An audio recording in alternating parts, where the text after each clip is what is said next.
Sa nakaraang video ay natapos tayo kung saan ay may kung sino ang lumapit sa ating bida at sinabi nito na inaasahan niya na maayos niyang makakatrabaho ang ating bida, kaya naman ay agad siyang nagpakilala at sinabi na siya ay si Jin Sealha na mula sa Chang'an Sect.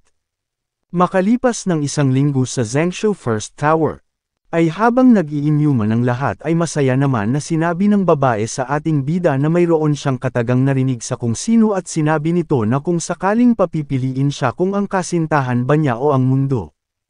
ay pipiliin niya ay ang kanyang kasintahan dahil kung mawawala ito sa kanya, ay susuko na lamang ito na mabuhay, kaya naman tinanong nito ang ating bida na kung anong masasabi nito patungkol doon. Dahil masyadong romantiko ang bagay na iyon at nais niya ang ganong klase ng lalaki, sa nangyari ay naiinis naman na hindi pinansin ito ni Yeonjuka. Kaya naman dahil dito ay pabulong naman na tinawag ng isa ang babae at sinabihan na sa tingin niya ay mukhang lasing na ito, kaya naman ay sinabi nito na kung bakit hindi na lamang sila umalis. Na agad naman na sinagot nito at sinabi na nag-uumpisa pa lamang na maging maganda ang mga nangyayari at bukod pa doon ay kaunti pa lamang ang kanyang naiinom. Maging ang ating bida ay sinang-ayunan na din ito at sinabi na mas mabuti na magpahinga na lamang sila dahil sa mayroon pa silang mahabang paglalakbay na gagawin bukas, na hindi naman na sinang-ayunan ng babae at sinabi na nais pa niya ang mag-inom sa napakagandang lugar na ito kasama ang ating bida. Dahil dito ay napasabi na lamang ang matandang si Shin Yanggak kay Yeonjuka na hindi niya magagawang matulungan ito sa sitwasyon niya ngayon. Nang bigla naman na hinatak ang babae ng dalawa nitong kasama at agad na humingi ng paumanhin sa ating bida dahil sa inaasal ng babae sa kanya, at habang papalabas ay galit naman itong napapasabi habang pumapalag sa kanyang mga kasama na kung ano ba ang ginagawa ng mga ito sa kanya dahil sa hindi pa naman malalim ang gabi kaya naman ay bakit hindi nila ipagpatuloy ang kanilang pag-iinom. Napasabi naman ang isa na labis na ito upang magawang maayos niya, na sinang-ayunan naman ng isa at sinabi na hindi ito makapaniwala na kung anong lakas ng loob ng babae na ito na hawakan ng mahigpit ang nakakatakot na si Swordsman yon. Nang bigla naman na napasabi ang babae na wala pa naman siyang ginagawa na kahit na ano, kaya naman ay tinanong niya ang dalawa na kung anong sinasabi ng mga ito na mahigpit niyang kinakapitan si Yeonjuka. Sa nangyari ay napasabi naman ang isa na mukhang hindi pa talaga lasing ang babae. Nagalit naman itong sinang-ayunan at sinabi na ito ang dahilan kung bakit nais pa niya ang mag-inom pa. Dagdag pa nito na silang dalawa ay kamakailan ay handang-handa na bumunot ng sandata sa harap ng ating bida. Kaya naman ay nagtataka siya na kung bakit bigla yatang naisip ng dalawa na mahirap makalaban ang isang Yeonjuka. Agad naman na sinabi ng isa na noong una ay hindi nila alam na ganun pala siya kalakas, dahil kahit pa sabihin na isa lamang sparring ang naganap, ay ang Earnest Sword, ang batang pinuno ng Nangang Clan ay hindi man lamang nagawa ang makapagpatama ng kahit na isang pag-atake laban sa batang iyon, kaya naman ay ano pa ang magagawa nila laban sa kanya.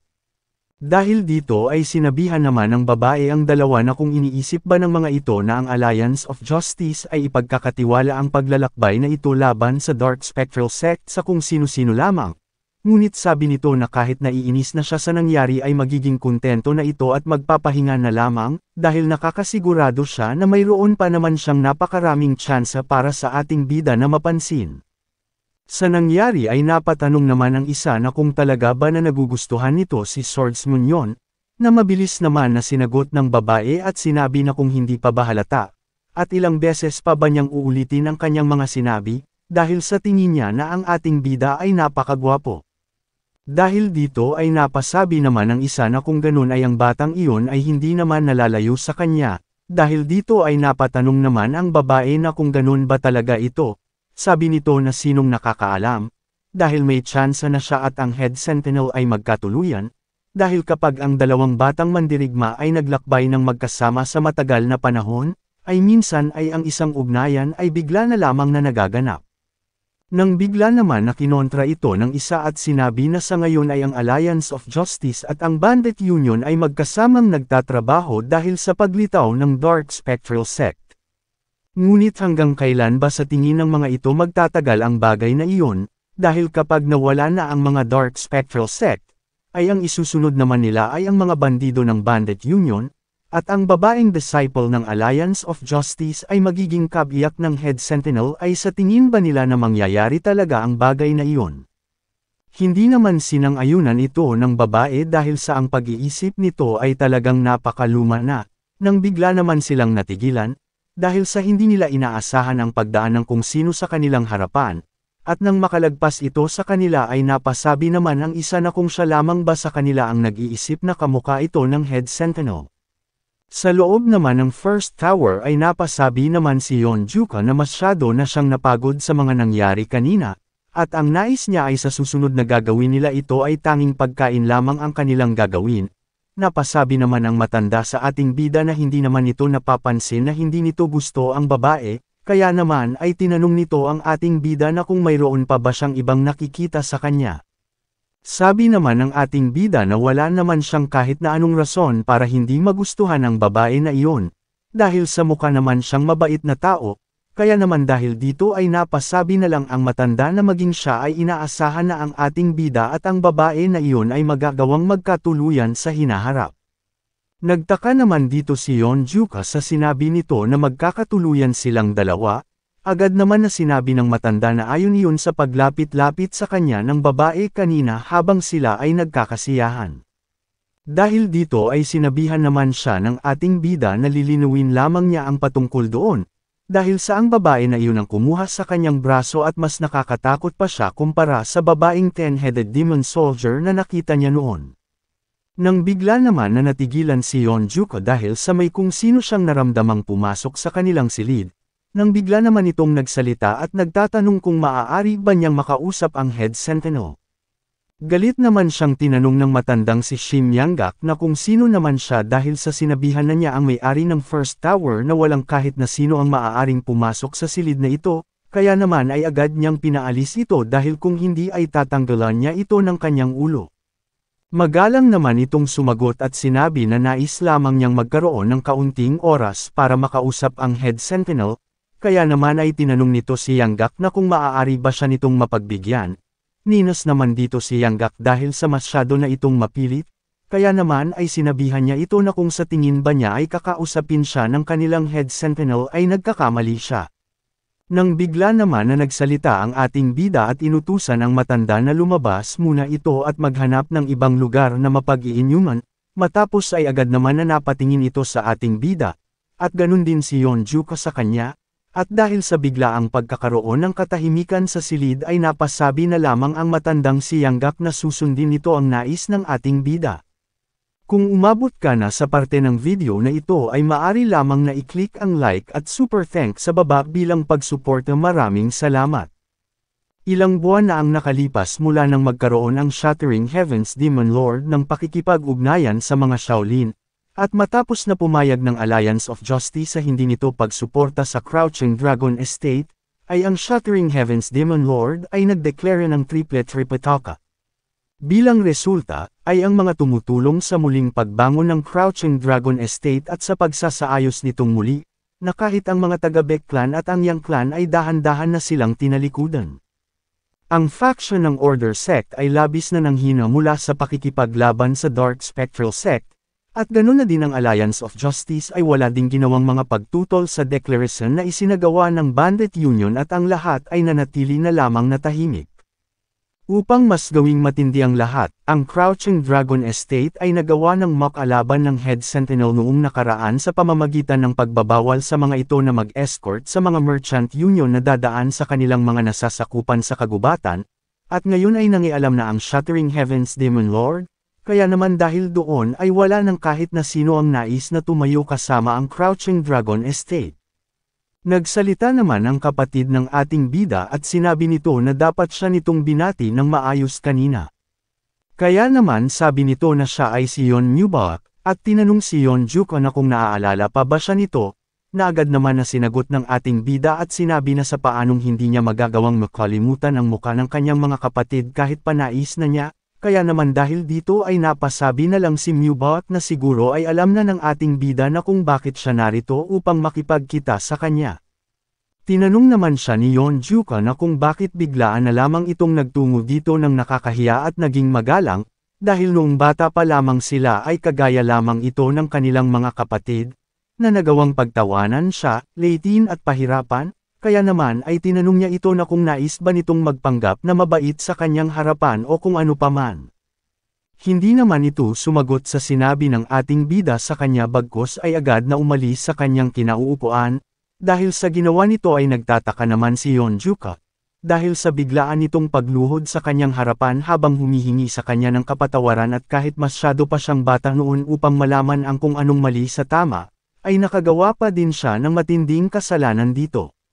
Sabi pa nito na kahit ano pa mang sabihin niya dito ay magtutunog lamang iyon na parang siyang nagpapalusot, ngunit kahit ganun pa man ay kahit wala sila sa sitwasyon na ito ay nais pa din niya itong makita ng personal upang humingi ng tawad, at labis niyang pinagsisisihan ang lahat. Agad naman siyang sinabihan ng ating bida na wag na nitong subukan pa na magkaroon ng maayos na pamumuhay. At tinanong na kung inaakala ba nito na magagawa nitong mabura ang lahat ng kanilang ginawa sa kanya sa pamamagitan lamang ng paghingi ng tawad.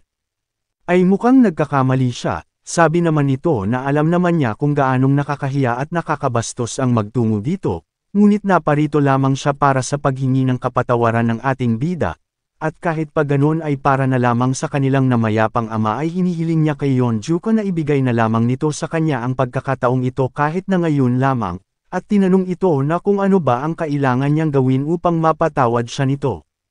Dahil dito ay napasabi naman ng ating bida na alam naman siguro niya ang lahat ng ginawa sa kanya ng kanilang ina sa lugar ng Crouching Dragon Estate.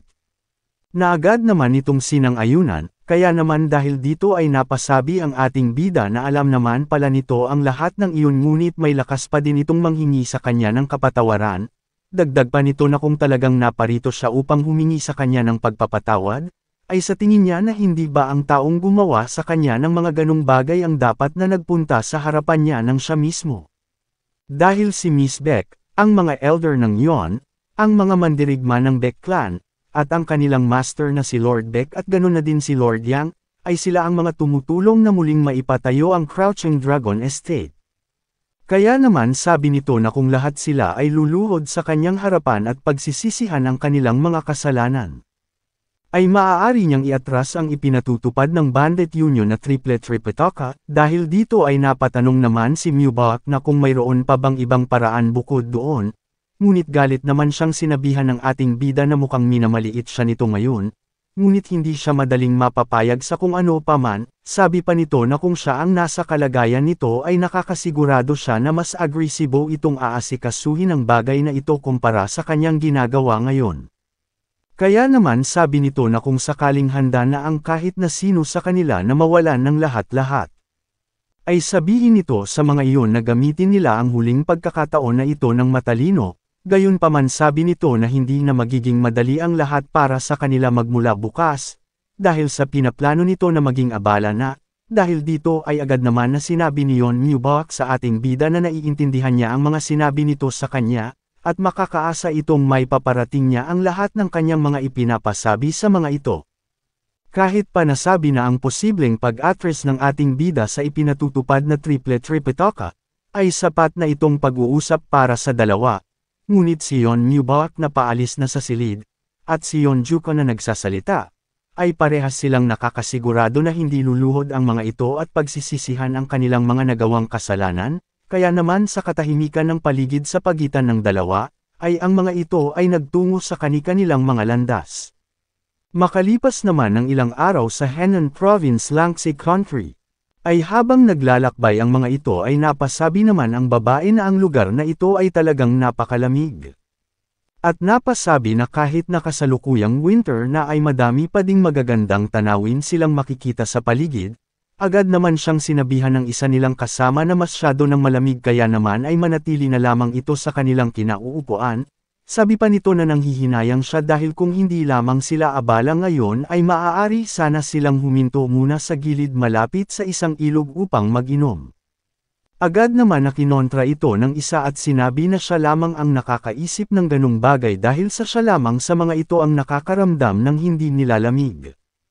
At sinabihan ang babae na kung susubukan itong lumabas ay nakakasigurado siya na mamamatay ito sa matinding lamig, At bukod pa doon ay wala siyang makikitang kahit na ano sa labas ng maayos dahil sa tindi ng snow sa daan. Sabi pa nito na ang kanyang martial brother na si Seal ay nasa labas ay nakakasigurado siya na hinihiling na nito na agad silang makarating sa lugar.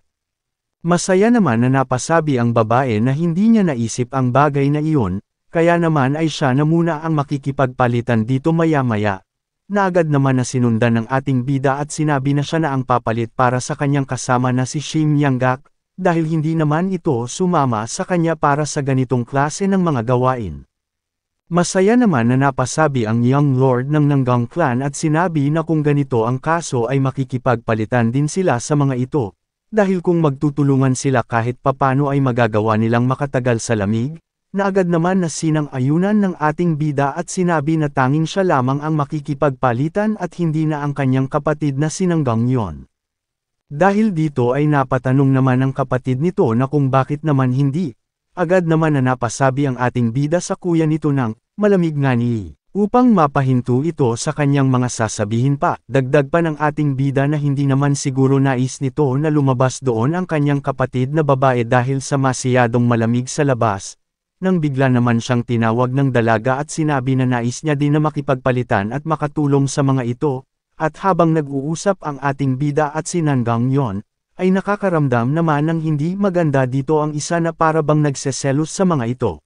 Sa kabilang banda naman sa Shandong Province sa Taean, sa Dugejang Village, ay may nagaganap na malaking kaguluhan, at malakas na iniuutos ng isa sa mga kasamahan nito na kuhanin nila ang lahat at maglibot pa sa paligid. Dagdag pa nito na hindi na nila pa kailangan ng mga taong hihigit pa sa 20, kaya naman ay maaari na nilang paslangin ang lahat bukod sa bilang na kailangan nilang dalhin.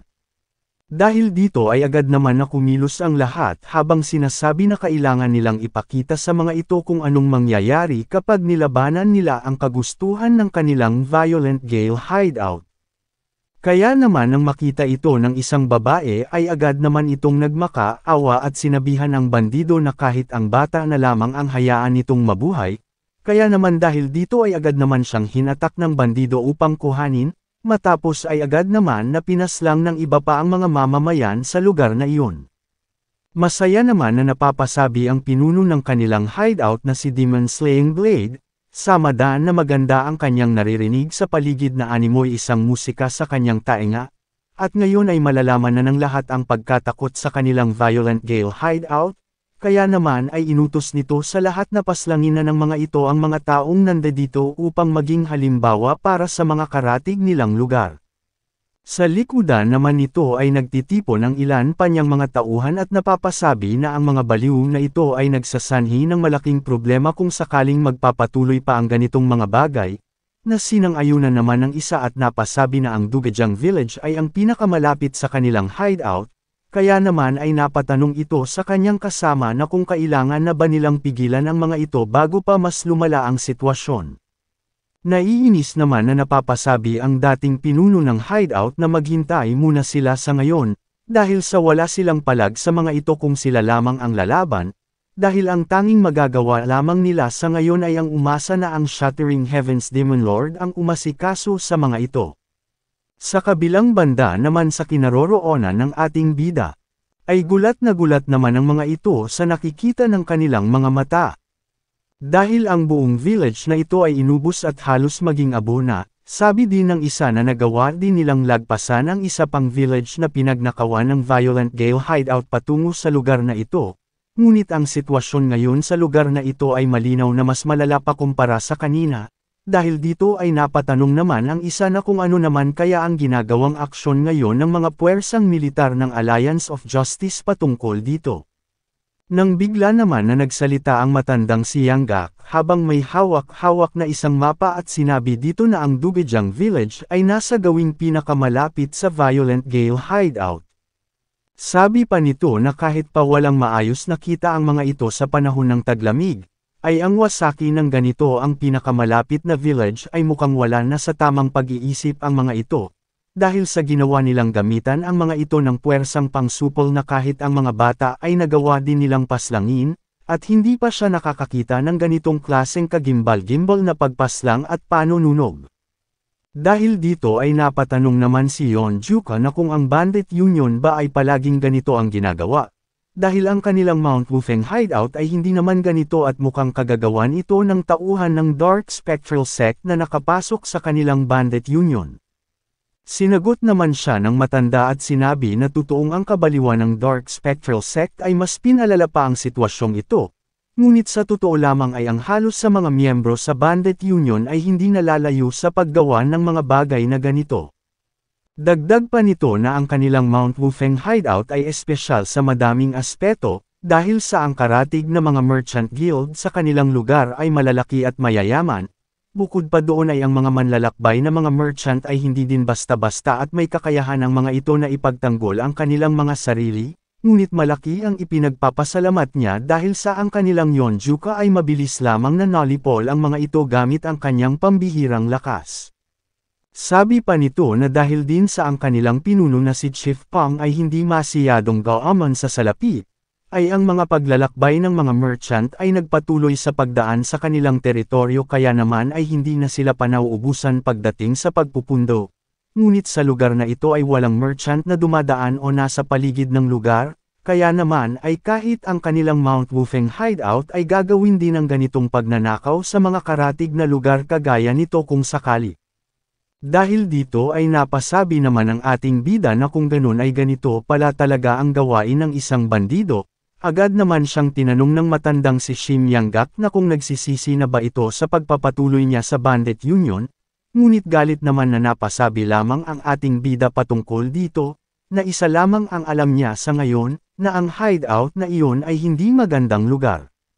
Sa lugar naman ng Violent Gale hideout, ay masaya naman na napapatanong ang pinuno nito na kung talaga ba na nagawa nilang makalakam ng malaking halaga sa ginawa nilang iyon. Na agad naman na sinang-ayunan ng kanyang kasamahan at sinabi na sa tingin niya ay nakakuha sila ng 10 beses na mas malaki kumpara sa kung ano lamang ang kinikita nila noong nakaraang mga buwan, na sinang-ayunan naman ng isa pa at napasabi na ito ay dahil sa masyado silang naging maingat sa kanilang mga ginagawa. Masaya naman itong napasabi na isang kahangalan ang ginagawa ng mga ito na pagnanakaw ng mga maliliit na halaga, at gamit ang ganitong dami ng salapi, ay bakit hindi pa sila mag-umpisa na gumawa ng mga bagay na mas malaki. Dahil kapag ginawa nila ito ng ilan pang mga buwan ay mauupo na lamang sila sa labis na kasaganahan, at kung magkaroon man ng matinding tensyon dahil dito ay maaari naman silang bumalik sa Dark Spectral Sect, kaya naman ay wala silang dapat na ikatakot pa.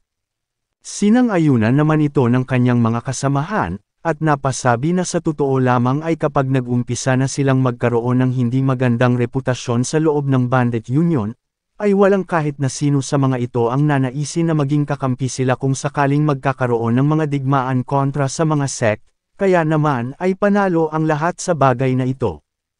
Masaya naman na sinang-ayunan ito ng pinuno at napasabi na sa ngayon ay naisip niya na manatili muna sa lugar na ito, at sinong mag-aakala na ang Bandit Union ay maaaring maging isang minahan ng mga kayamanan. Nang bigla naman itong natigilan dahil sa biglaang pagtawag sa kanya ng isa nitong kasamahan, at sinabi nito na mayroon silang malaking problema, dahil sa may mga bastardo ang gumagawa ng malaking kaguluhan sa harapan ng kanilang tarangkahan, at sinasabi ng mga ito na ang head sentinel ng Bandit Union ay ipinadala sa lugar na ito ng kanilang Shattering Heavens Demon Lord.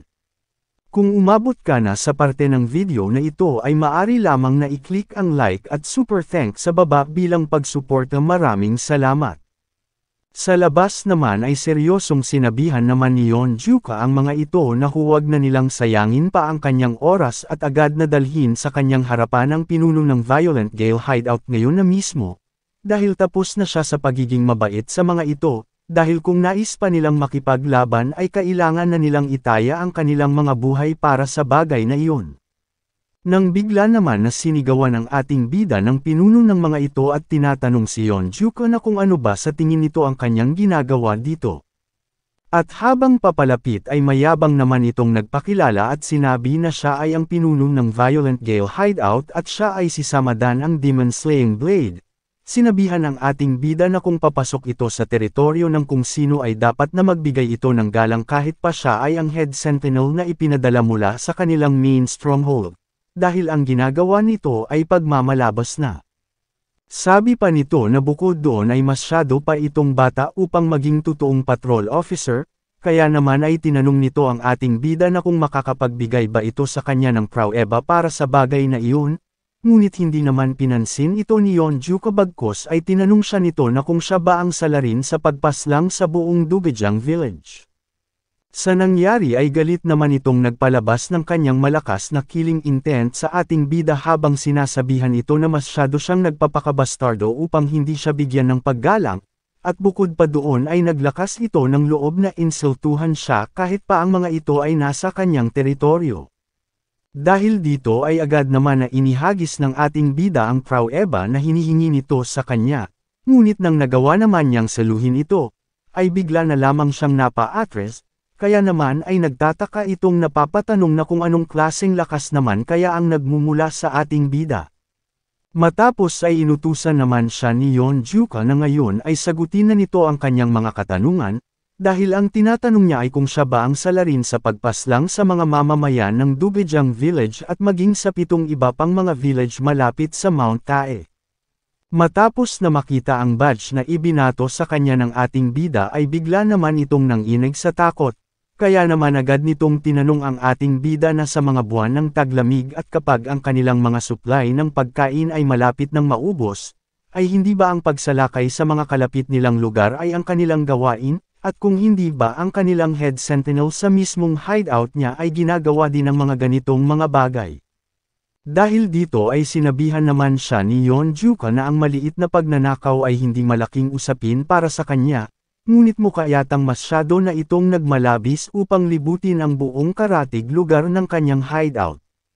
Natawa naman ng malakas ang pinuno nito at napasabi na mukhang ang kanilang head sentinel ay nais na malaman kung gaano nga ba talaga kadami ang kanilang mga nakuha, kaya naman ay masayang sinang-ayunan ito ng pinuno at sinabi na tama siya dahil sa malaking halaga ang pinag-uusapan dito. At dahil sa maganda ang kanilang pagtatrabaho ay sisiguraduhin niya na makakakuha ang ating bida ng malaking parte doon. Nang bigla naman na muling nagtanong si Yeonju na bukod sa bagay na iyon, ay nagawa ba ng mga ito ang kainin sila? Dahil dito ay seryoso naman na tinanong ng pinuno ang ating bida na kung bakit nito tinatanong ang patungkol doon, ngunit sinabihan lamang siya ni Yeonju na sagutin lamang nito ang kanyang katanungan. Nang bigla naman na sumingit ang dalawang kasamahan nito at sinabi na mukhang nagiging seryoso na ang mga ito dahil sa nagawa nitong tumikim ng mga tao ng kaliwat kanan, na sinang-ayunan din ng isa at sinabi na maging siya ay ganun din. Sabi pa nito na dahil sa iisang pamilya lamang sila, ay ipaghahanda nila ang mga ito ng mga pagkain at pupunuin hanggang sa masira ang lamesa, kaya naman ay sinabihan niya ang lahat na kumalma na lamang at pumasok na sa loob. Sumingit naman ang isa at napasabi na kung nagtataka ang mga ito sa lasa, ay mayroon silang sariwang laman ng tao upang ihanda sa mga ito para matikman. Dahil dito ay agad naman na tinawag ng ating bida ang matandang si Shim Yang-gak, at agad na inutos na paslangin ang dalawang iyon, na agad naman na sinang-ayunan ng matanda at napasabi na naghihintay lamang siya na ipag-utos ito ng ating bida sa kanya. Sa narinig na ito naman ng pinuno ng Violent Gale Hideout ay nagulat naman siya sa ipinag-utos ng ating bida dahil sa ang dalawang ito ay ang kanyang pinagkakatiwalaang mga tauhan, ngunit huli na para sa kanya ang makagawan ng aksyon, dahil sa matagumpay ng pinagpira-piraso ang kanyang mga pinagkakatiwalaang mga tauhan ng matandang si Shim Yang-gak.